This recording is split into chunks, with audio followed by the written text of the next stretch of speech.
Semua orang yang saudara temui setiap hari itu menyenangkan hati saudara setiap hari? Tidak. Banyak yang bikin jengkel. Banyak yang bikin taceke. Dan kalau sudah ceke, kita pun kerinduan untuk mau ceke dia. Itu terlalu tinggi. Kira-kira kalau sudah ceke dan mau sampai ceke, ada damai kok tidak? Ya kira-kira begitu. Karena kita akan ketemu dengan banyak orang setiap hari. Dan ingat, tidak semua orang memuaskan kita. Menyenangkan kita.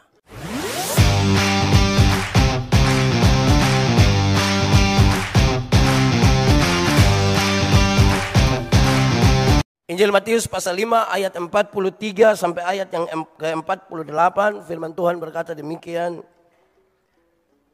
Kamu telah mendengar firman, kasihilah sesamamu manusia dan bencilah musuhmu.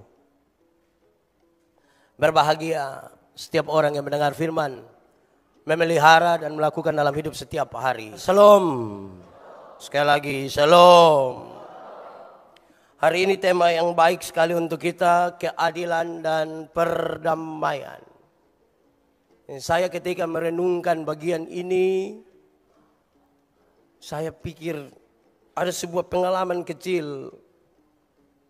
Satu saat saya pulang pelayanan dari Amanatun Utara. Saya harus segera pulang karena besok pagi ada pelayanan di Kupang.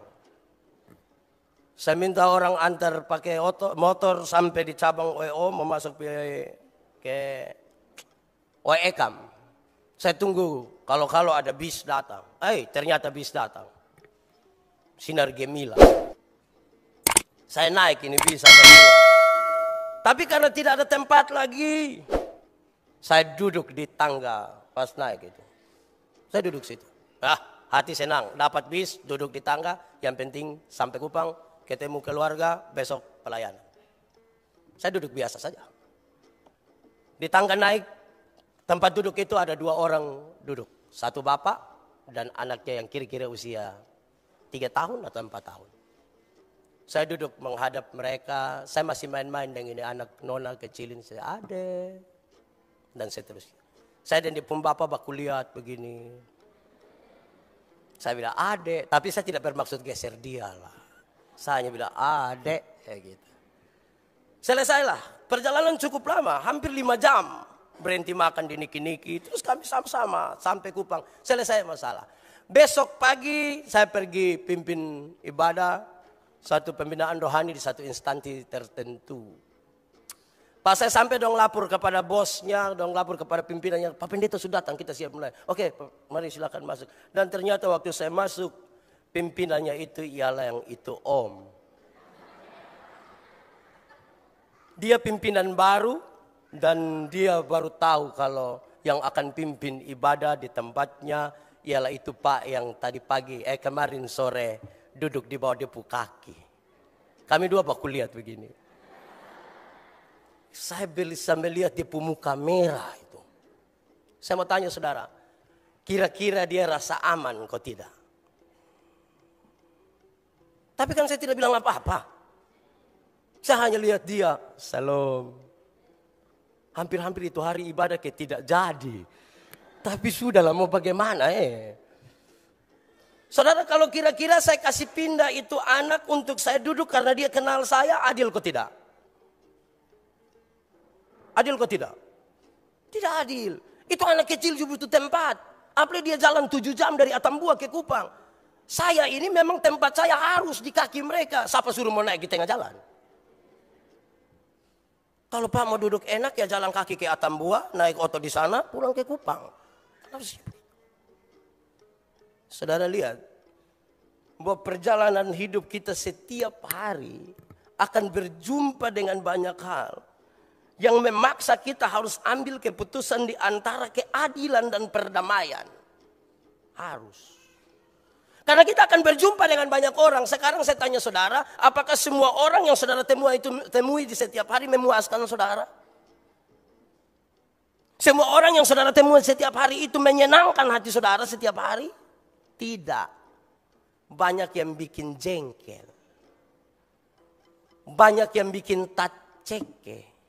Dan kalau sudah ceke, kita pun kerinduan untuk mau ceke dia, itu terlalu tinggi. Kira-kira kalau sudah ceke dan mau sampai ceke, ada damai kok tidak? Ya kira-kira begitu. Karena kita akan ketemu dengan banyak orang setiap hari. Dan ingat, tidak semua orang memuaskan kita. Menyenangkan kita. Makin banyak yang kita temui, makin banyak yang tidak memuaskan kita. Saudara jangan cari kepuasan. Kalau mau saudara mencari kepuasan, sendiri-sendiri. Saya suka bercerita dengan seorang sahabat yang dia paling suka meditasi. Dia bisa habiskan waktu berjam-jam. Untuk meditasi satu hari bisa 8 jam sampai 10 jam. Saya senang lihat dia. Karena lihat dia itu nyamuk gigit dia di sini. 1 menit terus dia bilang, sudah ya. Terus dia bilang saya, kamu harus belajar mengampuni. Kita mengampuni aman. Saya bilang, iya kok tiap hari lu 10 jam sendiri. Coba lu 10 jam dengan 100 orang. Tidak gampang. Tidak gampang. Saudara, kita baca bagian ini. Ini bagian harus dituntaskan dengan baik. Mulai dari ayat 43. Kamu telah mendengar firman. Kasihilah sesamamu. Dan bencilah musuhmu. Oh itu mengerikan. Saya coba periksa Alkitab, saya coba periksa banyak bahan dan saya temukan yang dimaksud itu ada pada Imamat pasal 19 ayat 18. Walaupun tidak secara langsung dia katakan begitu, tapi konteksnya kita dapat. Dan ini menjadi sebuah kritikan besar bagi Yesus untuk orang-orang Yahudi. Kenapa? Karena ternyata sesama manusia yang dimaksudkan dalam konteks imamat ialah yang sama-sama orang Israel. Kalau orang Israel baku marah tidak boleh. Karena kamu satu bangsa, jangan marah. Tapi kalau kamu marah orang lain, boleh. Konteksnya di situ. Apakah firman ini salah? Tidak. Beberapa ahli Taurat melihat bahwa ada sebuah perjalanan tradisi dan ajaran Yesus yang seolah-olah bertentangan. Tapi Yesus menegaskan itu. Sekali-kali tidak. Saya datang bukan untuk menghilangkan hukum Taurat. Tidak akan ada satu nokta pun yang dihilangkan. Tetapi saya datang untuk menyempurnakannya. Bagaimana penyempurnaan itu datang? Kamu telah mendengar firman, kasihilah sesamamu, tapi bencilah musuhmu. Apa maksudnya? Kalau kita bandingkan itu dengan Ulangan pasal 7. Ada perintah Tuhan untuk bunuh kasmati orang-orang Kanaan. Apakah ini kemudian menjadi sebuah pertentangan? Yesus bilang tidak. Kenapa? Kalau kita baca Ulangan pasal 7 ayat 4. Yang Yesus maksudkan supaya menegaskannya dengan kuat yaitu. Supaya orang-orang itu jangan menggoda engkau, mengganggu engkau untuk tidak percaya kepada Tuhan. Supaya nanti di ujungnya kita temukan. Yang dimaksudkan dengan bencilah mereka adalah benci perilaku mereka dan tata ibadah mereka yang salah. Tapi orangnya jangan. Karena agama kesuburan Kanaan itu kan sangat menggoda. Kalau saya tergoda. Saya tidak tahu dari saudara. Karena apa? Mau doa minta hujan misalnya. Orang tua yang punya anak perawan. Persembahkan itu bagi para imam. Terus di depan altar. Mereka bersetubuh di situ. Supaya merangsang dewa-dewi. Dewa-dewi bersetubuh dan air mani mereka turun sebagai hujan. Saya tergoda. Roh penurut Bapak. Sekali saya bilang, jangan. Kedua saya bilang, jangan Yang ketiga itu saya diam.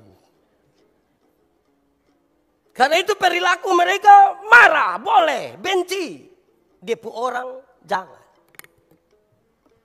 Karena itu Yesus menegaskan dengan sangat kuat. Tidak cukup. Tetapi kamu harus berdoa bagi musuhmu. Memang kadang-kadang kita sulit bedakan di sini. Bagaimana mungkin dua hal ini bisa jalan? Marah orang tapi berdoa kas dia. Itu kayak berdoa untuk ceke kas mati. Kalau ada tak ceke, kan tinggal buang ta. Tinggal ceke. Saudara-saudara, itu perjalanan hidup kita hari ini juga. Kenapa? Marah orang pun sifat satu susah. Butuh kita belajar menghargai diri dulu. Kalau kita tahu bahwa kita ada salah. Karena kalau saya marah Pak Abineno, karena Pak Abineno tukang tipu. Saya marah beliau punya tipu, bukan marah bab tua pu orang. Tidak marah Pak Abineno, marah bab tua pun tipu. Kenapa saudara? Paulus bilang begini, untuk menegur kesalahanmu, aku tidak harus menjadi musuhmu.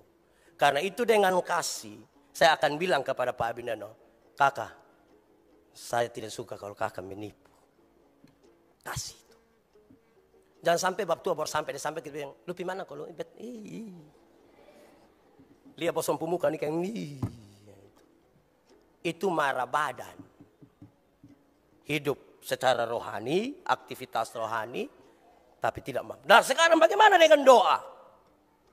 Saudara, berdoa itu adalah cara terkuat dan cara terbaik untuk memeluk musuh. Itu kata status. Saya suka baca status bilang begini, berdoa adalah cara terbaik memelukmu dari jauh. Peluk itu dekat. Peluk apa kau bilang? Wah, tidak logis. Tapi saya kira betul. Doa cara terbaik untuk memeluk musuh. Karena kalau pi langsung ke Karmana, kuang. Pi baru bilang, pas kita baru sampai sana, yang satu sudah datang. Bungkus kas dia 50.000 kok dia pi.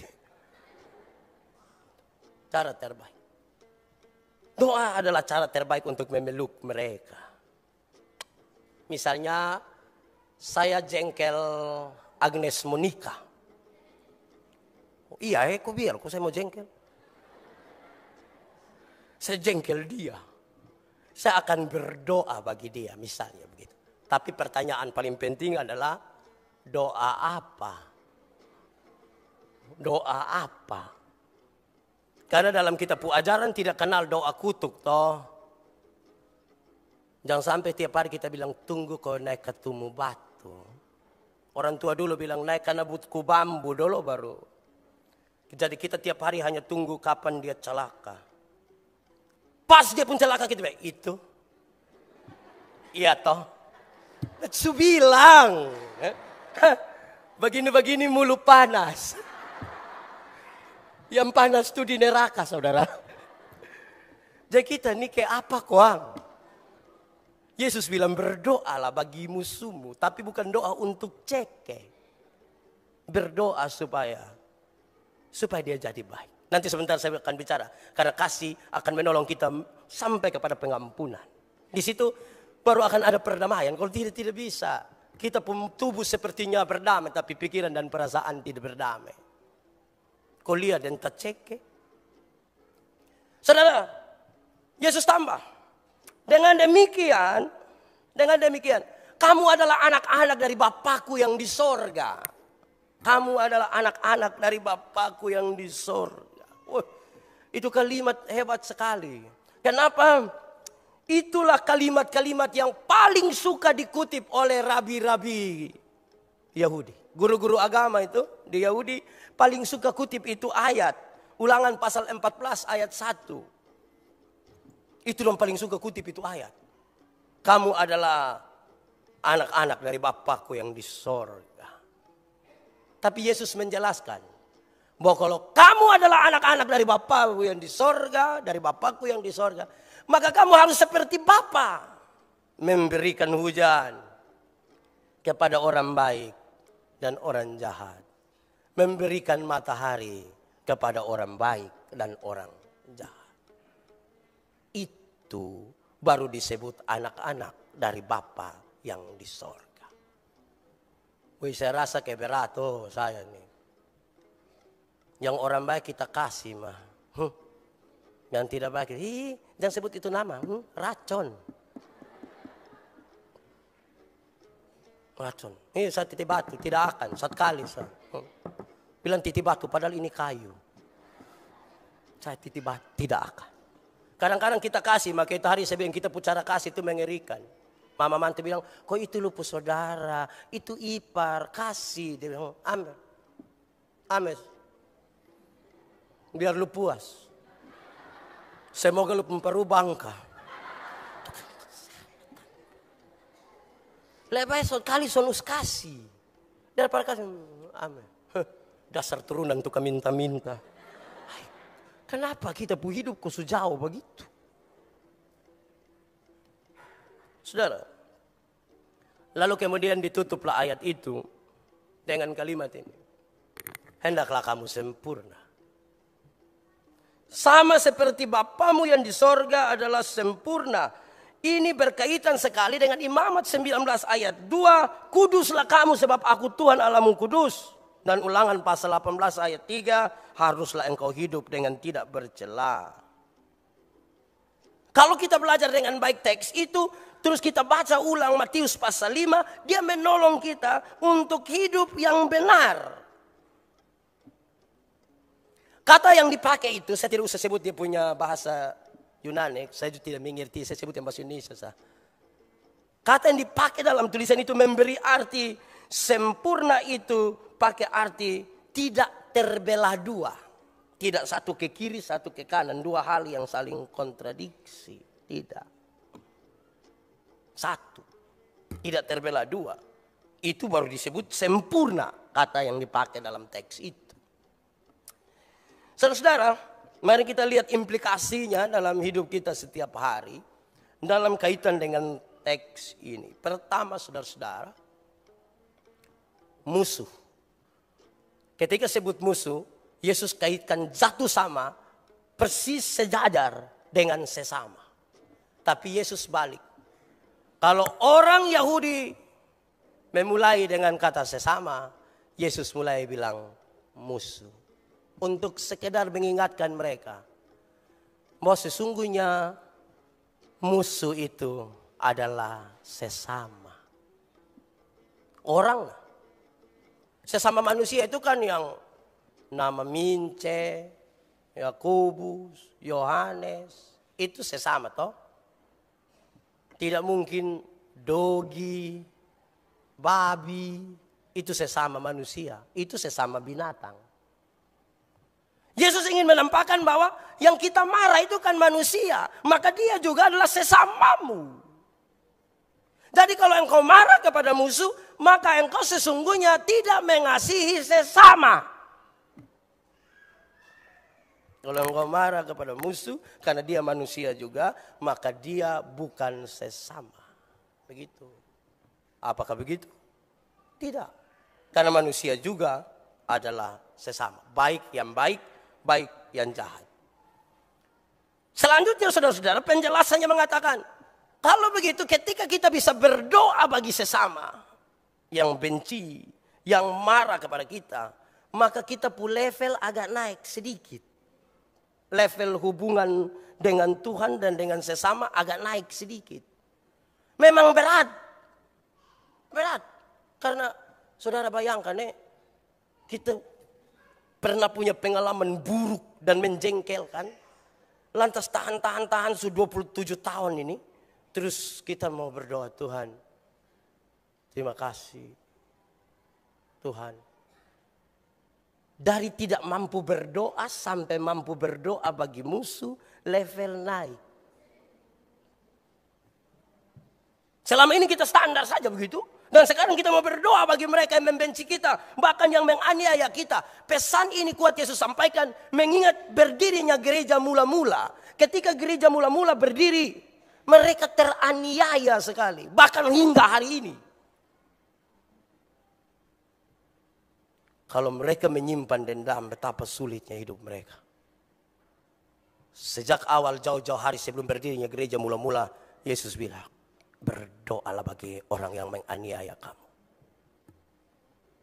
Kalau kita belajar dari Paulus, dia bilang, kalau kamu dianiaya karena namaku, haruslah kamu anggap itu sebagai sebuah keuntungan. Luar biasa ya. Itu berarti ada tingkat sedikit yang kita naik di situ. Saudara, karena itu sekarang saya mau ajak kita semua mengarahkan perhatian bahwa sesungguhnya kasih yang Yesus ajarkan itu kemudian mendamaikan kita pertama-tama dengan diri kita dulu. Mendamaikan kita pertama-tama dengan diri. Kita ini kan lagi batas sibuk untuk mau berdamai dengan orang lain. Atau memaksa orang berdamai dengan orang lain. Tanpa duluan berdamai dengan dirinya sendiri.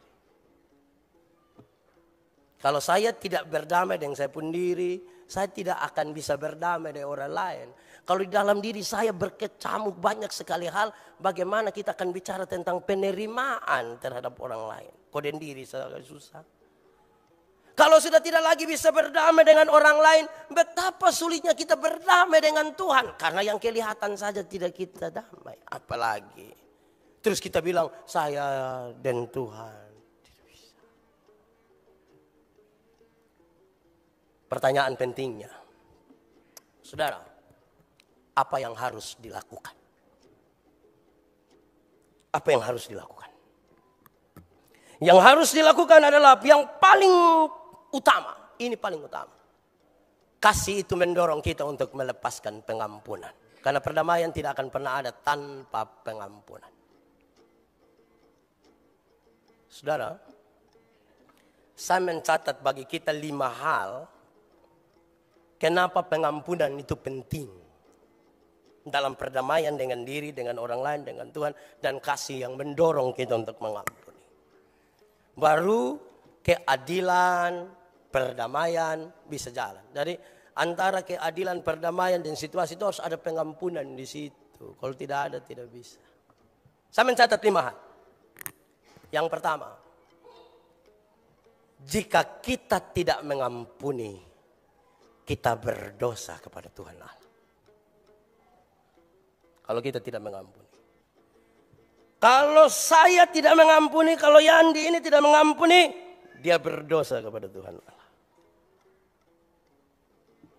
Karena kalau kita belajar dari Matius pasal 19 tentang perumpamaan tentang pengampunan, dia bilang, ini orang sudah dibebaskan dia hutang 100 juta rupiah waktu itu. 2000 tahun yang lalu. Kok dia pun teman yang hanya berhutang 100 dinar. Dia tidak ampuni. Dia wajib mendapat hukuman. Dia bersalah. Itu berarti kalau kita tidak mengampuni, kita berhutang. Hutang. Saya kira tulisan ini betul Di kios-kios di kampung suka tulis. Negara hancur karena bom. Kios tutup karena bon. Bon sama dengan utang. Bikin rusak diri itu, menghancurkan diri. Terus saya baca satu status berapa hari lalu. Yang status itu bikin senyum, kayak apa kok. Itu status bilang begini. Supaya Anda diingat oleh seseorang. Supaya Anda diingat oleh seseorang. Pinjamlah dia uang. Itu orang akan ingat terus. Makin besar pinjaman, ingatan makin tajam. Bapak. Setiap kali lihat kita tuh ke 100 juta. Kita pun nama tuh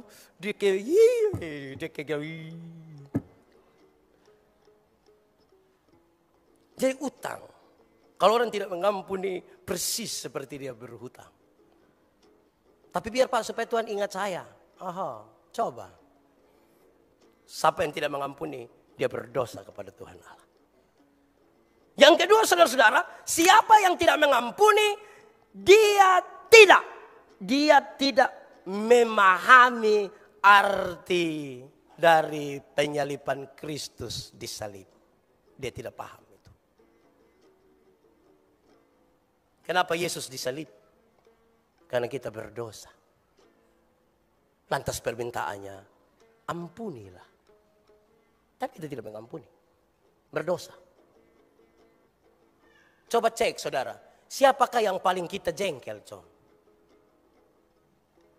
Yang paling jengkel kita, makin jengkel sebenarnya orang-orang yang dulunya pernah kita sayang. Semakin sayang makin jengkel. Apalagi itu orang ketiga. Seandainya bisa suanggi dia. Siapa yang tidak mengampuni, dia tidak memahami karya Yesus di salib. Ketiga, siapa yang tidak mengampuni, sesungguhnya dia sementara berencana merusak persekutuan tubuh Kristus. Alkitab mencatat tubuh Kristus ini, kepala Kristus, tubuhnya adalah persekutuan jemaat.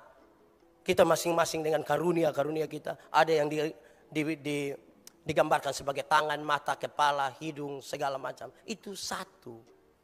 Tanpa pengampunan sulit untuk bisa bersatu. Itu hari kan saya bilang kepada saudara. Siapa yang malam-malam perut sakit kau mau PWC. Terus kaki bilang di dia bilang perut. Lu jangan marah Beta agak capek jangan lupi sendiri. Tidak bisa. Suka kau tidak suka kaki bersih kau kotor pi semua. Saya bilang kepada saudara, Alkitab bilang kalau tangan kalau mata tangan terluka, mata ikut menangis. Kalau mata menangis, tangan ikut melap. Mam Tuhan.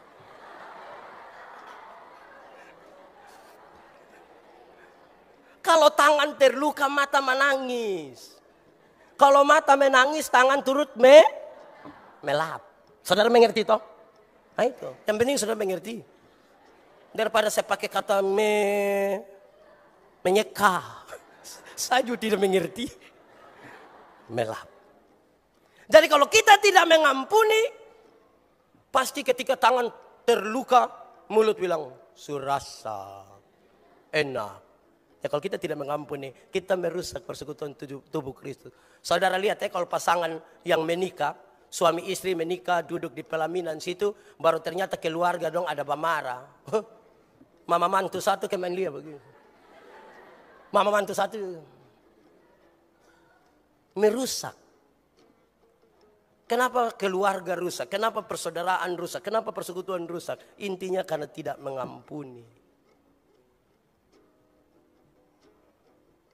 Ketiga, empat. Saya masih sadar.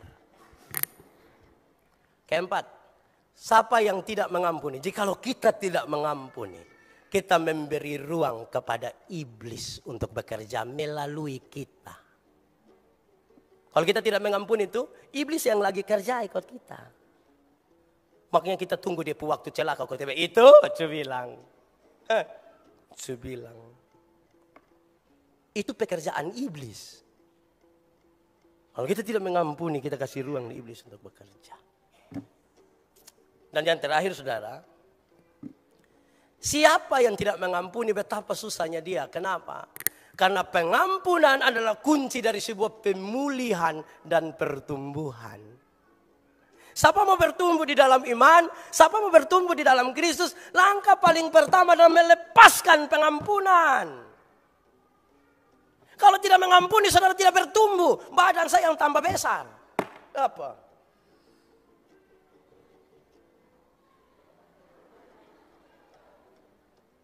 Tunggu Saya berapi-api Mau bertumbuh. Jadi beraktivitas rohani belum tentu bertumbuh. Belum tentu. Mau bertumbuh. Lahan paling pertama adalah mengampuni. Lahan itu lahan itu baik, benih taruh, dia bertumbuh, kemudian ada buah. Itu pengampunan. Pak Pendeta, saya sudah coba Pak Pendeta, tapi kok susah. Saya ingin menyebutkan dua hal yang harus kita lakukan bersama-sama. Walaupun sendiri-sendiri di rumah, tapi kita lakukan. Pak Pendeta, bagaimana sekarang saya harus mengampuni? Apa yang harus saya buat? Lakukanlah dua hal ini. Satu, terima dulu sebuah kenyataan. Terima dulu kenyataan bahwa ada orang bikin hati sakit kita dan kita sungguh terluka karenanya. Terima dulu. Selama ini kan kita berusaha mengabaikan, melarikan diri dari penerimaan bahwa saya terluka. Terima dulu. Terima bahwa ada orang bikin jengkel kita. Terima dulu bahwa ada orang marah kita. Terima dulu bahwa ada orang menganiaya kita. Terima dulu bahwa ada orang tidak adil terhadap kita. Terima dulu bahwa ada orang begini-begini. Selama ini kan yang kita lakukan bukan menerima, tapi kita menuntut lebih duluan. Terima dulu. Realistis bahwa kita hati sakit. Buang kita pun topeng-topeng. Terima dulu kenyataan bahwa saya hati sakit. Ada orang bikin hati sakit saya dan saya terluka sekali. Terima itu dulu.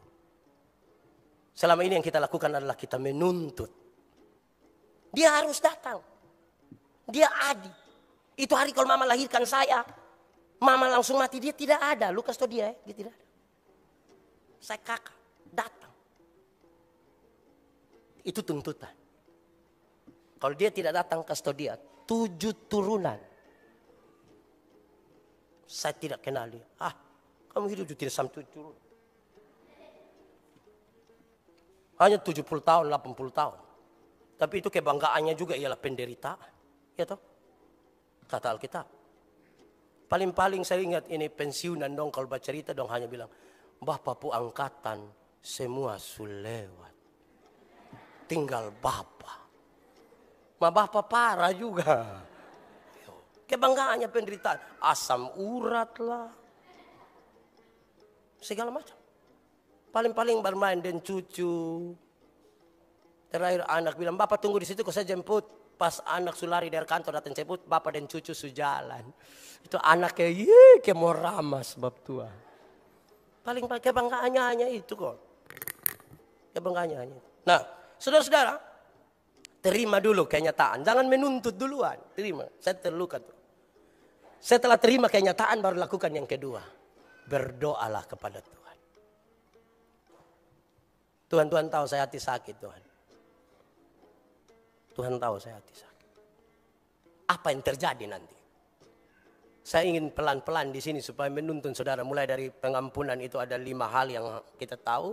Yang kedua 2 hal yang dilakukan setelah pengampunan. Yang ketiga apa yang kita dapat. Saudara, pengampunan itu karena kasih yang mendorongnya. Tunggu saudara. Ada 3 hal yang kita lepaskan. 1. Dalam pengampunan itu kita melepaskan energi negatif kita. Kita melepaskan pikiran negatif kita tentang seseorang. Dan saya lepaskan. Saudara bayangkan kalau bertahun-tahun hidup hanya dengan energi negatif di dalam diri. Dengan pengampunan saya melepaskan itu. Pikiran-pikiran negatif saya tentang seseorang, energi negatif saya tentang seseorang, saya lepaskan di situ. Saya bebas sekarang. Sebab kalau berpikir negatif itu tidak baik. Itu tidak bisa lihat orang pun senang. Tidak bisa. Tidak bisa. Yang ada nanti hanya ada iri hati. Yang itu hari saya bilang penyakitnya ialah penyakit takuju. Pepukawan takuju begitu 2 hari. 2 hari lagi tidak takuju lagi maksudnya begitu. Karena kita melepaskan energi negatif. Saudara coba kasih tahu saya, apa keuntungannya kita menyimpan energi negatif dalam hidup kita? Apa untung? Karena kita taruh lebih duluan adalah tuntutan, bukan kerendahan hati untuk melepaskan. Kedua, dalam pengampunan itu kita melepaskan tanda petik hak untuk menghakimi orang lain. Dalam bahasa lain saya ingin bilang, kita tidak ada hak untuk menghakimi orang lain. Kecuali hakim. Tapi soal penghakiman yang lain. Hendaklah engkau tidak menghakimi saudaramu. Sebab dengan apa yang kau menghakimi dia, dengan ukuran itu juga engkau akan dihakimi. Pengampunan menolong kita melepaskan hak untuk menghakimi orang lain. Saya berkhotbah tentang penghakiman terhadap orang lain. Saya tanya jemaat. Saya tanya dong begini. Yang paling banyak dengar pemberitaan firman Tuhan itu tentang penghakiman atau tentang pengampunan? Dong rame-rame bilang tentang pengampunan. Terus yang paling banyak dilakukan pengampunan atau penghakiman? Dong bilang penghakiman. Berarti beda Dengar lain, bikin lain. Kalau pikir lain, omong lain, bikin lain, hasilnya kelainan. Ya, harus lurus. Pikir, omong, buat. Sama. Amin. Saudara tidak akan terbeban. Saya pernah bilang kepada saudara, saya belajar mengampuni itu ketika saya kakak ditabrak mati. Saya tahu bahwa itu akan menjadi berat bagi saya. Dan setelah itu saya lepaskan itu. Dan saya orang pertama yang sorong tangan di dia yang tabrak saya pun kakak. Saya mencium dia dengan tulus. Dan saya yang ajak dia pelayanan. Kami dua melayani bersama-sama.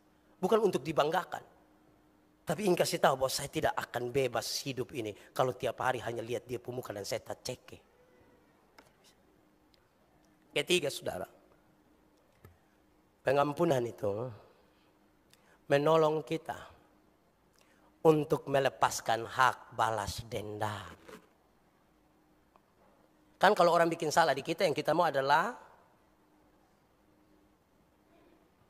kalau pengampunan kita lakukan, balas dendam itu kita tahu bahwa itu bukan hak kita.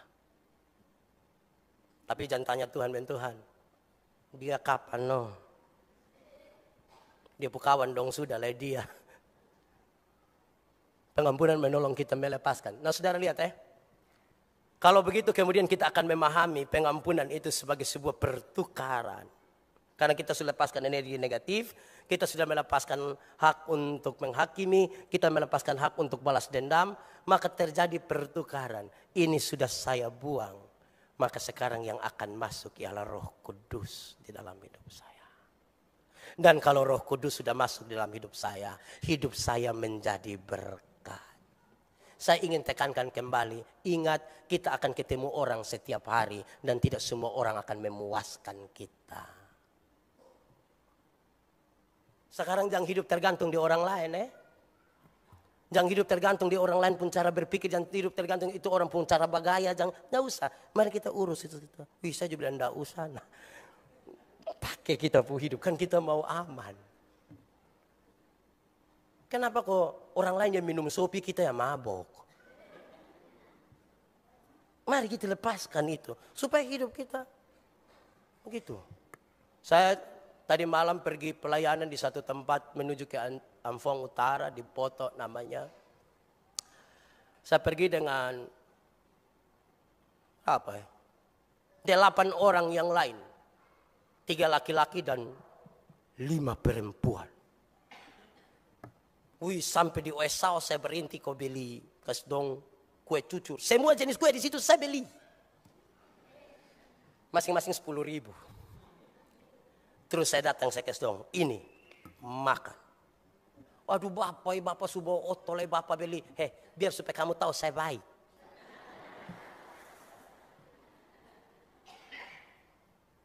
Kami pulang, saya sampai rumah tadi pagi jam 3 pagi. Saya tetap bawa otokas dong. Aduh bapak ini terlalu baik. Dia bilang, berasa kayak pun telinga susesak deh om. Itu supura-pura bawa omong. Itu barang dong son omong keluar. Son usah. Itu pencitraan namanya. Lakukan saja yang perlu dilakukan. Ya. Sampai Kupang saudara-saudara, dorang 8 orang saya antar masing-masing di rumah. Kurang apa saya? Pas turun kalimat yang sama, bapak telah cukup. Pencitraan lagi. Hei saudara, berhenti sudah pencitraan. Berhenti. Mau mengampuni saja. Kalau saudara terluka, jujur kepada diri dan kepada Tuhan. Tuhan, saya terluka. Berhenti dengan pokoknya besok lupa. Beta kotong anak dalam Tuhan tuh. Aduh.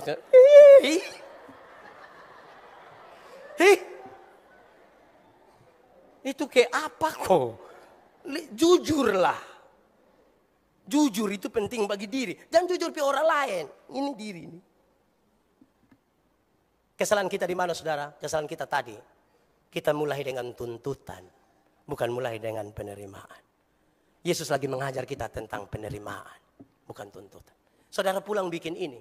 Saudara paling jengkel siapa? Saudara tahu berkat Tuhan melimpah atasmu. Saudara tahu teks yang Tuhan pakai terakhir di ayat 48 tentang kalau engkau memberi salam. Orang berdosa juga memberi salam. Orang Yahudi itu kan selalu memberi salam dengan bilang shalom. Apa lagi? Aleh. Biasa dengan kata dasar aleha. Artinya apa? Ini sebuah doa. Doa supaya orang yang mendapatkan salam itu. Dia bahagia secara jasmani dan rohani. Itu doa. Bagaimana saudara memberi salam tanpa sebuah ketulusan dan penerimaan? Pencitraan saudara. Pencitraan. Mari tulus, jujur. Saudara pulang dan saudara akan diberkati. Tidak akan ada pemberitaan firman Tuhan yang pulang dan sia-sia. Tidak ada. Asal kita mau rendah hati sedikit di hadapan Tuhan. Kalau Roh Kudus sudah masuk dalam kita. Kita bertumbuh dan kita berbuah. Level kita naik. Bukan dari itu hari itu. Dari tadi hanya di naik. Saudara, itu baru mimpi besar tentang keadilan dan perdamaian ada. Justice and peace. Saya ini kayak apa ya? Sumaju sedikit ini. Selama ini kita berteori. Dan terima kasih pemberitaan firman Tuhan hari ini mengajar saya dan mengajar saudara. Untuk apa? Untuk menemukan betul-betul ada keadilan dan perdamaian. Kalau tidak, senyum kita tidak tulus. Kalau tidak, sapaan dan salam kita tidak tulus. Itu yang luar biasa. Nanti orang akan bilang, yang begini nih baru pernah kita lihat. Sekali lagi saudara, saya ingin menutup bagian ini. Saya ingin katakan kepada saudara. Tiap-tiap hari kita ketemu dengan banyak orang. Dan tidak semua orang akan memuaskan saudara. Kalau kita tidak belajar untuk hal itu. Betapa energi negatif terlalu kuat di dalam hidup kita. Kita tidak aman. Mari kita tunduk kepala di hadapan Tuhan Allah.